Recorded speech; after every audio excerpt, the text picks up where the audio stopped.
The Australian economy grew more than expected in the first quarter, in a sign that the nation is regaining its footing after the pandemic. GDP expanded by 3.3% in January to March. That's slightly lower than the fourth quarter figure, but it did beat forecasts by most analysts. Domestic output was fueled by households as consumers spent big following the easing of social distancing rules. Government spending also provided a boost, rising almost 3%. The country's biggest challenge now on the economic front is inflation. Consumer prices rose more than 5% in March, the most since the year 2000. And that's as the crisis in Ukraine continues to drive up global fuel and food prices. Now, for more on the story, let's go to Stephen Enos. He is a managing partner at SBI Asset Management in Bangkok.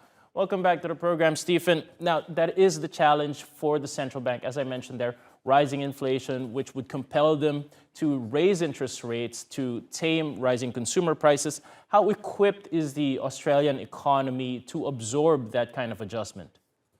Yeah, it's interesting. The rising energy prices are just providing a massive headache for central banks around the world, and even more so to the RBA. RBA is dealing with a number of issues right now. The economy's surging, although it did slow down in the first quarter GDP after a massive run-up after the COVID lockdown had abated. But these energy prices are a problem, and they're going to continue to be a problem. And this is really what's driving inflation. This is going to hurt everybody. Everybody's pocketbook is going to get nailed on this. One of the very fortunate things that the Australian economy has going for it is the fact that it is an exporter of commodities. And that's actually helped the terms of trade, and it's keeping the Aussie dollar quite strong. So that is deflecting a lot of inbound inflation by having a strong currency. And this is what we're seeing from central banks around the world. They're trying to maintain a strong currency because they don't want to import extra inflation. So you mentioned one industry there, commodities, but are there other domestic sectors that might be affected by the rising cost of credit?